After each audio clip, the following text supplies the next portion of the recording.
బ్రిటిష్ల దగ్గర తొత్తుగా పనిచేసిండు. ఆయన మీద అపోహలు ఉంటే రాసిచ్చేసిండు జైలు నుంచి బయటికి రావడానికి. ఇది ఈ ఆలోచన అంతా ఆర్ఎస్ఎస్ ఆలోచన. అంటే వాళ్ళ కులగన జరగొద్దని ఉన్నది, మా నాయకునికి కులగన చెయ్యాలని ఉన్నది. అయితే ఓబీసీ ఎంపీస్ కన్వీనియర్గా నిజంగానే నీకు చిత్తశుద్ధి 3 సార్లు కలిసిన. Being a prime minister you could not do anything. నేను అడిగిన మా జనాభా ఎక్కువ ఒక సెపరేట్ మినిస్ట్రీ అన్నా, నువ్వు ఇయ్యలేదు. ఏది జనాభా లేక. అదేవిధంగా కులంగా అన్నావు, క్రిమినల్ ఎత్తేయమన్నా, నువ్వు ఏది చేయలే. ఇవాళ ఆఖరుకు ఏది संविधान नेहरू जे पीछे से चला, संविधान के खिलाफ देश में इमरजेंसी आया అని అన్ని ఓన్లీ ఇందిరాగాంధీ నెహ్రూ కుటుంబాన్ని తిట్టడానికే పార్లమెంట్ ఉపయోగించినావు. ఇప్పటికైనా నేను రిక్వెస్ట్ చేస్తున్నా నరేంద్ర మోడీ గారు, నీకు నిజంగానే బడుగు బలైన వర్గాల మీద చిత్తశుద్ధి ఉంటే దయచేసి రా. ఇవాళ అన్ని రాష్ట్రాలలో కులగన మొదలు పెడితే నీకు చిత్తశుద్ధి ఉన్నట్టు లెక్క. నువ్వు ఓబీసీ అంటావు, నీకు నువ్వే ఓబీసీ అంటావు, కానీ ఓబీసీలకు ఎక్కడ న్యాయం చేయలే. ఈ 10 ఏళ్లలో ఏం చేసినావు రా బాబు? నువ్వు ఈ 10 yearsలో ఏం చేసినావు? ఏ పేదవానికి లాభం చేసినావు చెప్పు. అదే సోనియా గాంధీ అగ్ర కులాల్లో పుట్టిన ఆమె చేసింది. ఏది ఐఐటి ఐఐఎంలో రిజర్వేషన్ లేదని సుప్రీంకోర్టు కొట్టేసిందా లేదా? ఆ అమ్మ మేము పోయినామమ్మా, మాకు ఇక వేరే ఆలోచన లేదు, మాకు వేరే తొవ్వలు దొరుకుతలేదు, కానీ మా పిల్లలు కూడా భవిష్యత్తులో ముందుకు పోవాలి. మేము రూరల్ ఏరియాకి వెళ్ళి వస్తాం, లోకల్ లాంగ్వేజ్లో తమిళ్, ఒరియా, మలయాళం, తెలుగులో చదివి వస్తాం.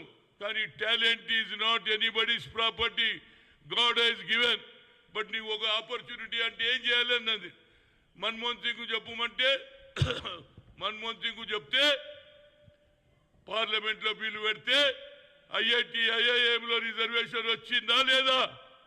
All India Institute of Medical సైన్సెస్లో మా పిల్లలు డాక్టర్లు అవుతున్నారు.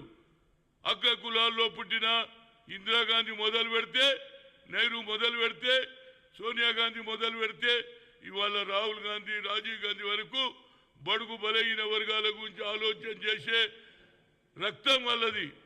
నువ్వు బీసీ ఉండి ఇప్పటిదాకా నువ్వు బీసీ రిజర్వేషన్ గురించి ఎందుకు నువ్వు కులగన చెయ్యవని అడుగుతున్నా. రాష్ట్ర మొత్తం తిరుగుతా, తప్పనిసరిగా కులగన జరగాలి. మీ రాష్ట్రాలలో ఎన్నికలు గెలిచింది కదా, మీరెందుకు చేస్తలేరు కులగన? తెలంగాణలో అయిందా లేదా? తెలంగాణలో అసెంబ్లీలో బిల్లు పెట్టాం, క్యాబినెట్లో నిర్ణయం తీసుకొచ్చాం, మీరు ఎందుకు చేస్తలేరు అంటే మా లెక్క తెలియవద్దు. నీకు అదాని అంబానీలే కావాలి, కోటీశ్వర్లే కావాలి, పేదవాడు పేదవాడుగా మిగిలాలి. ఇవాళ కావాలని పార్లమెంట్లో అంత సమయం తీసుకొని కేవలం ఇందిరాగాంధీ, నెహ్రూను వాళ్ళ కుటుంబ సభ్యులనే తిట్టడం మొదలుపెట్టి ఆఖరుకు మన్మోహన్ సింగ్ను కూడా తక్కువ చేయడానికి ప్రయత్నం చేసినవే. నువ్వు ఏం చెప్పినట్టు? संविधान का खिलाफ आप है, संविधान कभी समझ में नहीं आया। संविधान है बोल के आज देश पे चल रहा, संविधान को खत्म करने के वास्ते आप कोशिश कर रहे, वही राहुल गांधी संविधान को लेके आगे बढ़ रहा।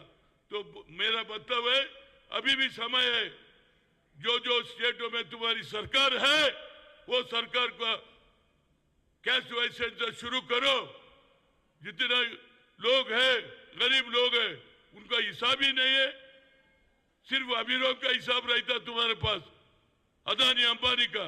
तो इस वजह से नरेंद्र मोदी जी, आपको दिल में प्रेम है, अपने आप को ओबीसी बोल रहे, तो कैस्ट वाइज सेंसस क्यों करते? आप अपर का सबका करो, अपर क्लास का करो, मिडिल क्लास का करो, लोअर क्लास का करो, ताकि किसका आबादी कितना है मालूम होता।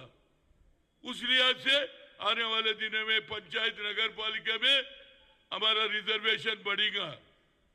आज गुमराह कर रहे, पार्लियामेंट में गुमराह कर रहे, बाहर भी गुमराह। आज तक कोई बीजेपी वाला कैस्ट वाइज सेंसस की क्यों बात नहीं कर रहा?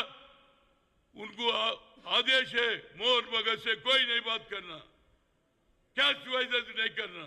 तो इसी वजह से मैं OBC MP convener Narendra Modi ji రాజ్యాంగం సంవిధానం అంటున్నాం కానీ సంవిధానంకు ఒక్క మాట కూడా కేవలం అపోజిషన్ నెహ్రూను పండిట్ జవహర్లాల్ నెహ్రూను ఇందిరాగాంధీని రాజీవ్ గాంధీని అందరినీ ఆఖరు మన్మోహన్ సింగ్ కూడా కించపరచడానికే ప్రయత్నం చేసినావు తప్పితే నీకు చిత్తశుద్ధి లేదు లేదు లేదు నిజంగా నీకు చిత్తశుద్ధి ఉంటే కులగన చేయాలి అనేది మా ఉద్దేశం